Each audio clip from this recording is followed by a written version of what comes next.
Welcome all hunters, anglers, trappers, and shooters to the only fish and wildlife conservation podcast that goes behind the scenes of the business of conservation, the Connecting with Conservation podcast. Our podcast is hosted by John Gassett from the Wildlife Management Institute and Jim Cucaruto of the Outdoor Stewards of Conservation Foundation.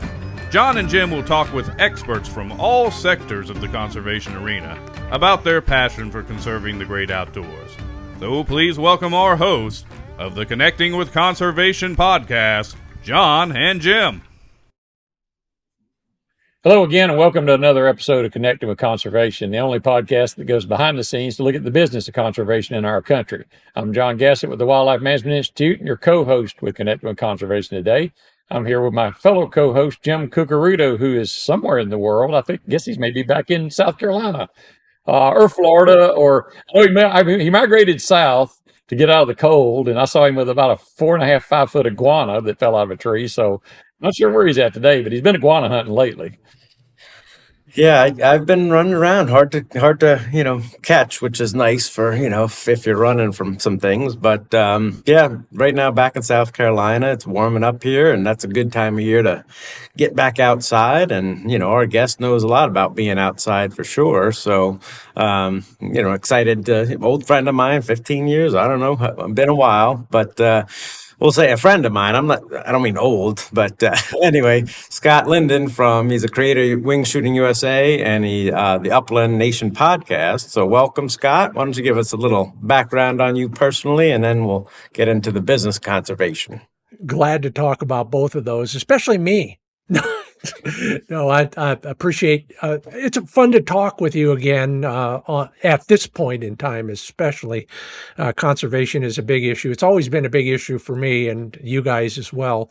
I've been in the world of wing shooting and fly fishing for even before that, when you and I were under the same umbrella at Field and Stream and Outdoor Life magazines, Jim.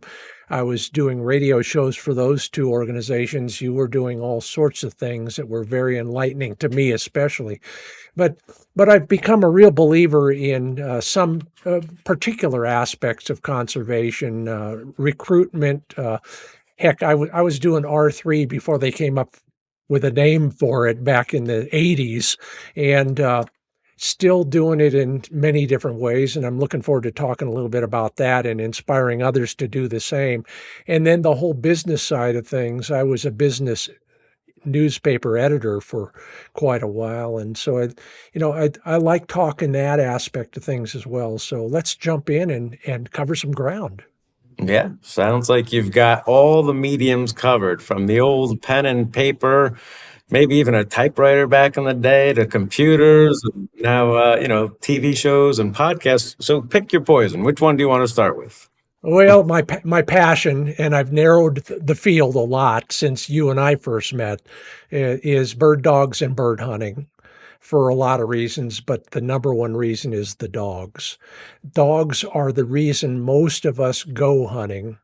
And we go hunting to watch our dogs work. It's as simple as that. I do what might be the largest private sector survey of upland bird hunters every year in this country. And I ask the same questions every year. And the number one reason everybody goes is to watch Gunner or Ruger or Fido do their magic in the field. So that, to me, is the entree, the gateway, if you will. You rub the magic lamp, the genie doesn't come out. It's a dog, and he's already slobbering and looking to lick your feet, But he better not have a hard mouth. Funny You've met my dog. I've had my share of English pointers that were back when I was younger, and they were known for that. So absolutely. Sometimes it's hard, more than just a hard mouth. Sometimes they actually swallow them. So all right, give it back. I don't want to go down that path. No. But they're hard headed. So once you get them started, it's hard to break them. But anyway, it's funny you mentioned dogs, because we just completed a study or collaborated on a study on the attrition rate of older hunters in the Midwest, both wing shooters, so pheasants, deer hunters, and waterfowl hunters, I believe. And, that turned out, we didn't know it, but that turned out to be one of the top reasons people quit hunting is they lose their hunting dog, not their hunting partner. That's another one, but to lose their hunting dog. It's like, well, seems like there's an easy fix there. Let's just figure out a system where we can put these people in contact with folks around them that are their age and like to hunt the same things that got dogs. But I'd have never guessed that would have been a limiting factor, but it was. Well, if you think about the investment both parties make in that dog human equation, it's certainly lifelong for the dog. Their lives, unfortunately, aren't as long as ours. So there is a gap at some point. And then you start thinking, and many of us are doing that right now. I have a good friend, 71 years old, said he's going to stay young. The reason he's staying young is he's got a new Brittany pup. And there is that. But there's a big investment, especially early on in the process. And we see that also with recruiting new hunters. So it's at both ends of the spectrum. You're getting dogs as number one, the incredible, mystifying, encouraging, and motivating reason why we love to hunt. But it's also a barrier to entry because a good bird dog requires a lot of dang work. Yeah, for sure. And I've always am the one that waits for the invite because I've tried to hunt pheasants without a dog, and it don't work all that well. But get a lot of exercise, but not a lot of dinner, that's for sure. But I want to go back. So the Connecting with Conservation podcast, we have all sorts of viewers, some non-hunters. So go 101, Wingshooting USA 101 for somebody that's never really heard much about it.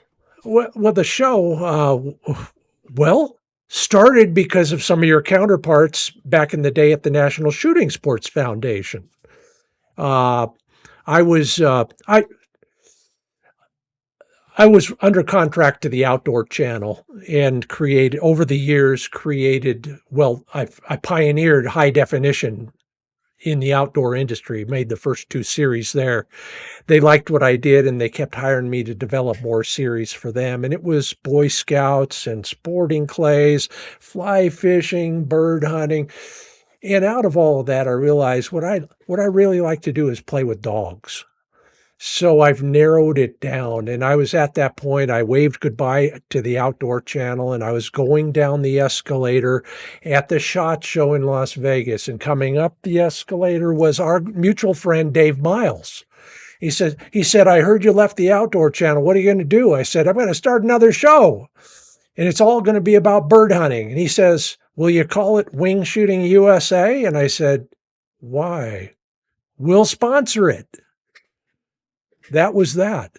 I got to admit, I'm in the right place at the right time more often than I deserve to be. And I'm grateful for the NSSF, for the Outdoor Channel, everybody who's given me a break. Hell, I'm just a music major. But I bet that was the easiest yes you ever had to give, wasn't it? It was, and I'm glad to do it. And I've never looked back. We're still doing it. Now, where, let's see, you're based out west, right? Is that where you do most of your hunting, or where, if there was one spot you could go, where are you going to go? I live in Central Oregon, right on the edge of the Great Basin, which is that sump that all the rivers go to die in the interior west of the Rockies and east of the Coast Range. I'm a big believer in where I live, not right here, but the Great Basin, southeast Oregon, northwest Nevada, even out into Utah and some parts of California. It's vast, featureless desert unless you walk around in it, and then you realize how incredible it is. And full of birds, chukars, quail, Hungarian partridge, sage grouse. In the right places, you can even scare up a pheasant now and then. So it's full of the things I like to chase, and it's relatively close. But if you put a gun to my head and said, you got to move somewhere else, it might be Nevada and it might be Montana. So it's like children. I can't have a favorite because I want to be welcome back to all of them. Well, in chuckers, you must like exercise too, because that is a bird you definitely have to chase. Yeah, absolutely. You know, they say, chuckers, they run up the hill, so you go up after them. And then they fly down the hill, so you go back down. And then they run up again, and they fly down again. So the first time you hunt chuckers is for fun. After that, it's for revenge.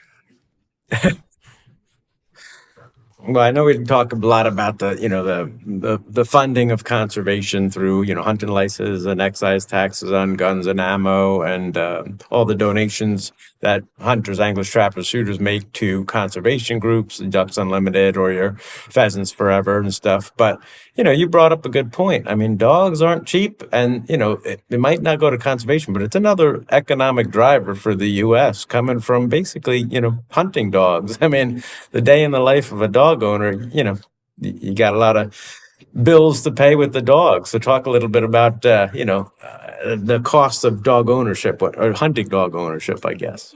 Well, yeah, and to your point, Jim, exactly. None of that is Pittman Robertson money, but it's money that goes into the economy in a big way. I'm right now setting up more podcast interviews, and many of the people I interview, some of the most popular podcasts I do, are with the legends in the dog training world, and those folks that they're processing dozens to hundreds of dogs and creating this kind of economy within an economy. It's everything from actually purchasing a decent bird dog puppy, which can run into the thousands of dollars, to feeding, training, whether it's on your own or with a professional, and then the hunting aspects of it, and then what I'll call the care and feeding, the maintenance of a dog. It's big bucks. And in fact, if I ever added up what I spend on a bird dog, don't tell my wife. That's like owning up to how many farms you have. Yep. Lost them all in a boat accident. Yep. Yeah. When I die and my wife sells my shotguns for what I told her I paid for them, she's going to be really mad. So. Yeah, I do want to go right back around to, you mentioned in the beginning doing R3 before it was R3, recruiting new people to it. And again, dogs are one of the best ways to do it. And food is, a 1-2 combination, because there's really not much better table fare than a pheasant or a chuck or a grouse. I mean, so I guess tell us a story about how you personal interest in getting people outdoors and some of the maybe stories about, a first-timer's experience with you. Oh, this is a really funny one, actually. Back when I was working with Outdoor Life and Field and Stream, one of the, I was literally writing radio shows to be broadcast every day, because Outdoor Life Radio was a daily mini feature. And one day, a sports show producer said, "Hey, you should talk on those subjects at my sports shows." And I said, "Yeah, how much?" And we made a deal. And they said, "And you could also sell your book." And I said, "I don't have a book." He said, "Can you write one?" Yeah. So I jammed that one out in like 3 months. And sold it at all the sports shows. But that book is full. It's called, by the way, it's still available on Amazon. Oh my God, I made that. I wrote that book in '93, last century. Still available on Amazon, called Fun Family Outdoor Ideas. So if you're looking for an easy way to get non-participants involved in the outdoors, these are short, fun activities, inclusive for anybody, anywhere. That was kind of the kickoff, I think, to all that. When I got into television, the first thing I did was I said, we're going to do something on every TV show that encourages people to recruit a newcomer.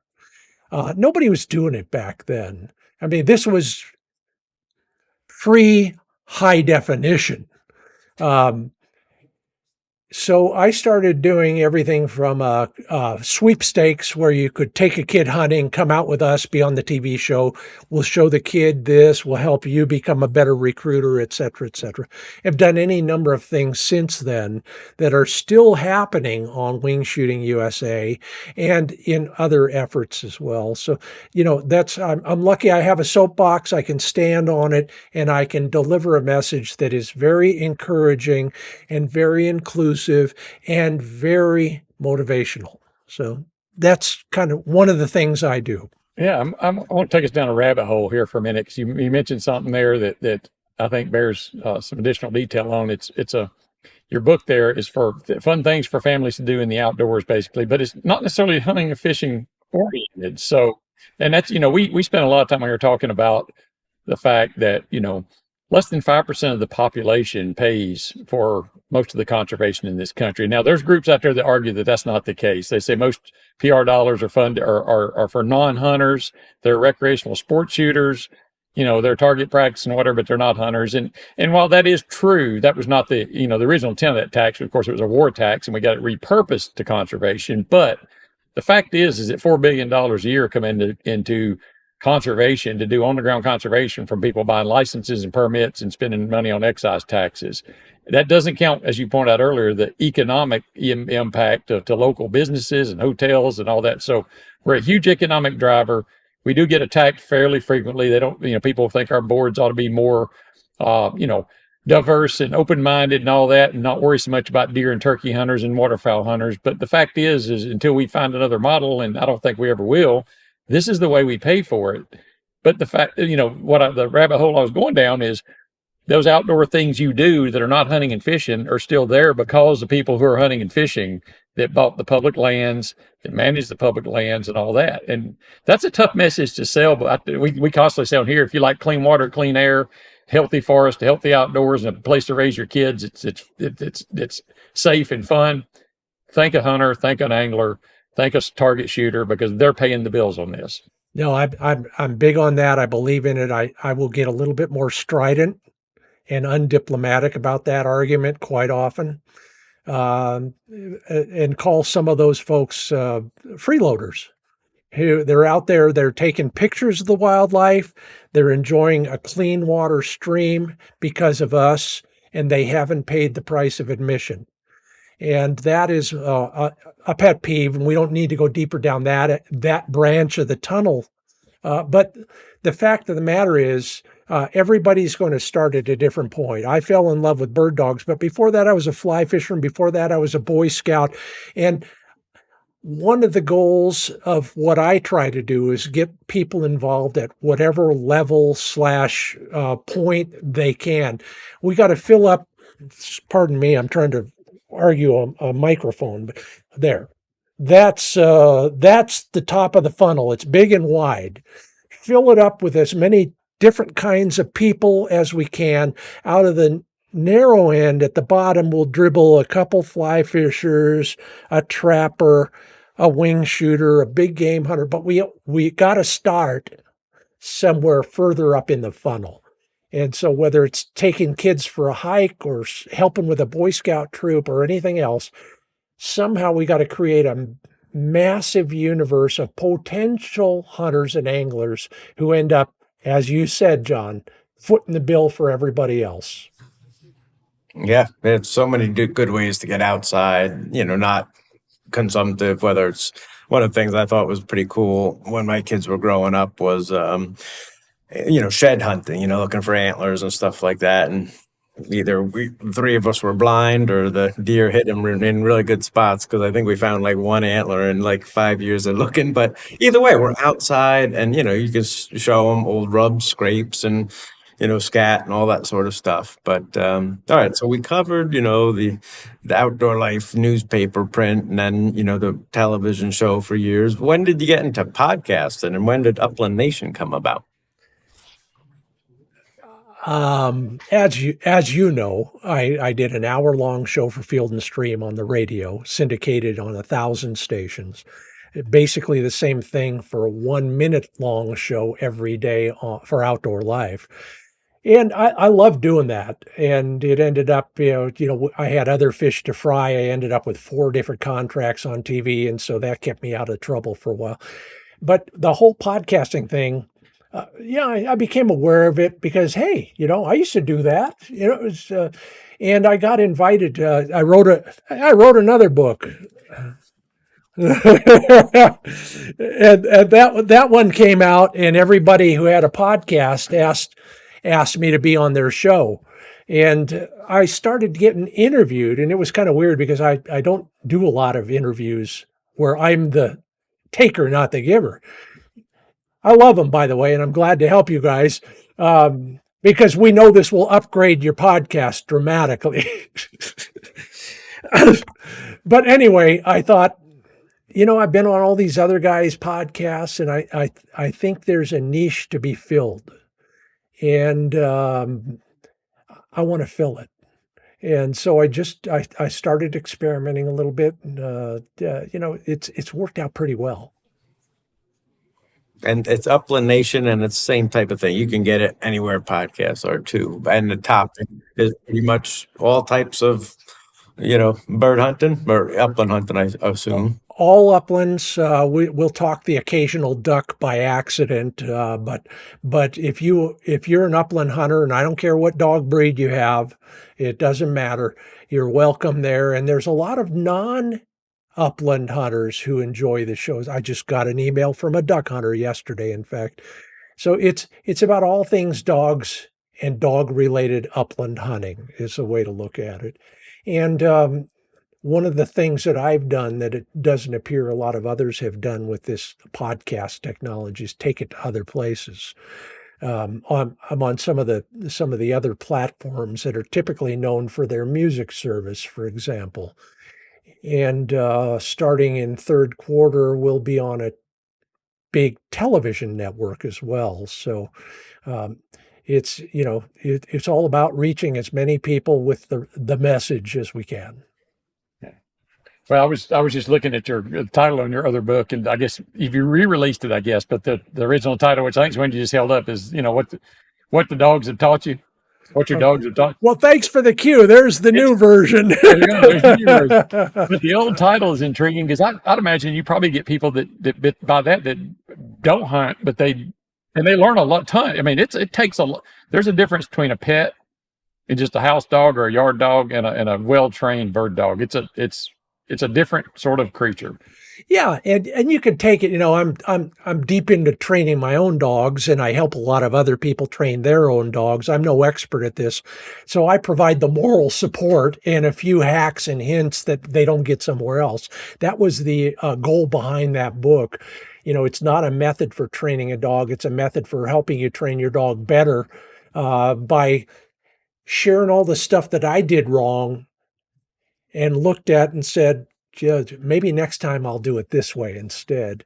And so, when the Outdoor Channel came to me and said, yeah, we want another series from you. What do you want to do? And I said, well, someday I'm going to write a book called What the Dogs Taught Me. And they said, we'll take it. Man, that's awesome. And then, 4 years into that series, I finally wrote the dang book.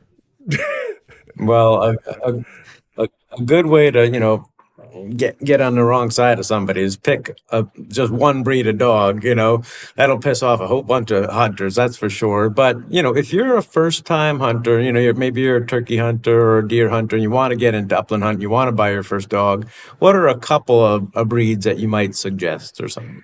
Well, Jim, that's a great question, and I answered that in a magazine article a while back, and I started the first paragraph with "Get a Labrador," and I ended the last paragraph with "Get a Labrador."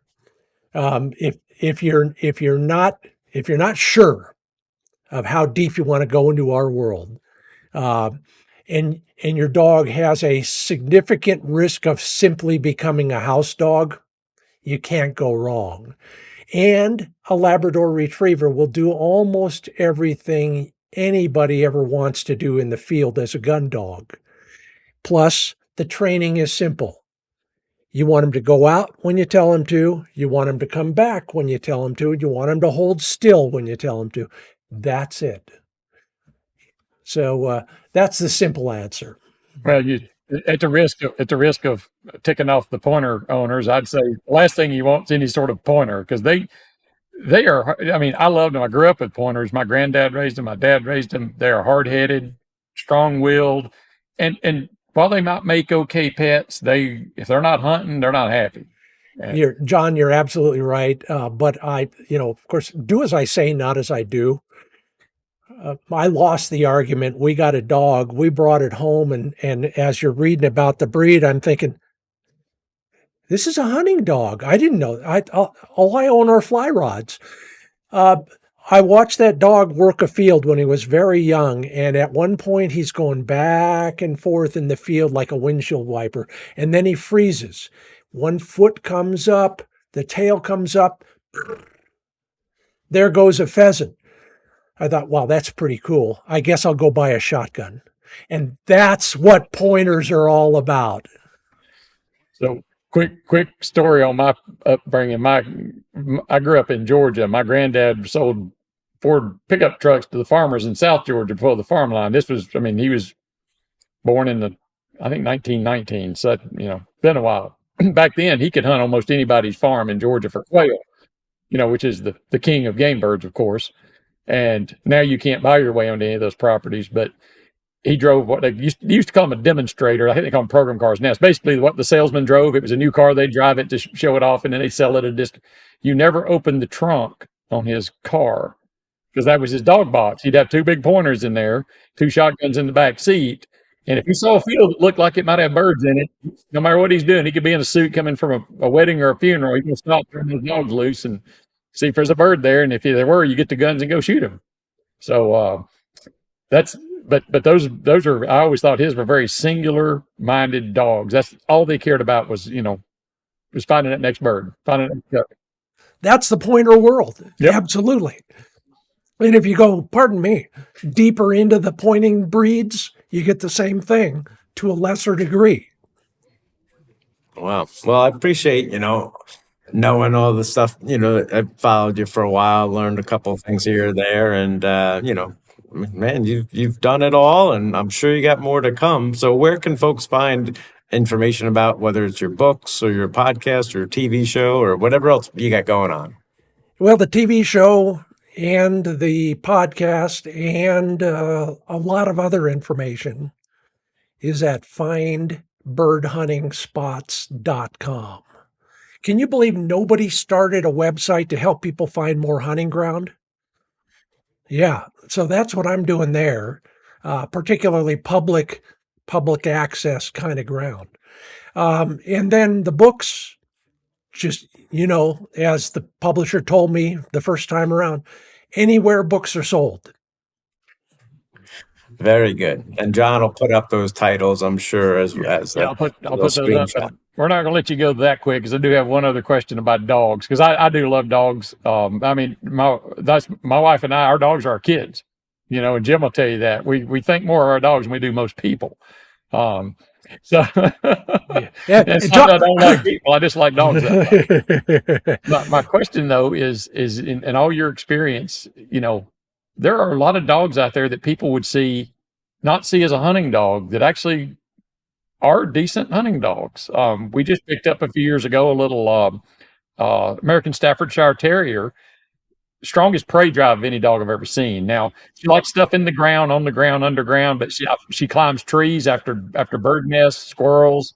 Yeah, but I've seen poodles, treeing raccoons. What's the strangest thing you've ever seen dog-wise he's like, there's no way this is a hunting dog, and turns out, poodles are actually bred to be hunting dogs. Yeah, they were great water dogs, and they formed the foundation for another incredible bird dog breed called the poodle pointer.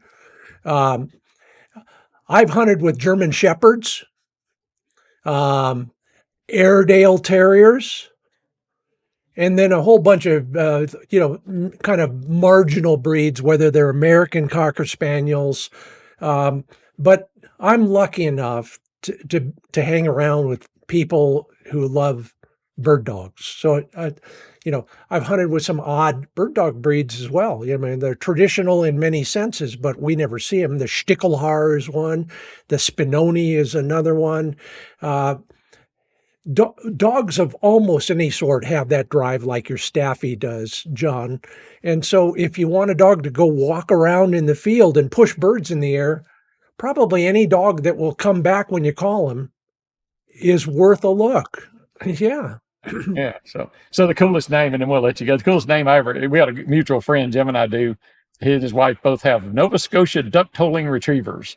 And I'm like, I've never hunted with one, but it's got the coolest name out there. So I was like, I'm looking forward to, they're going to start breeding them as a business. And I'm just like, and they're not that cheap. They're no. Animals. It's like, I want to hunt, just say I've hunted over a Nova Scotia duck tolling retriever. So yeah. And it's funny, if you talk to the aficionados of that breed, they don't abbreviate it at all. They want you to know, even saying the name is hard work, let alone training. Around me, they'll call, or people they know, they'll call them tollers. But other than that, it's Nova Scotia duck tolling retriever. It's like, it takes 3 minutes to say the name of the dog. And they're beautiful dogs, by the way. Yep. So, well, Scott, appreciate you coming on today. This has been extremely interesting. I'm a huge fan of dogs and a huge fan of hunting. And anytime those two things intersect, it's always in my wheelhouse. That's what I like to talk about.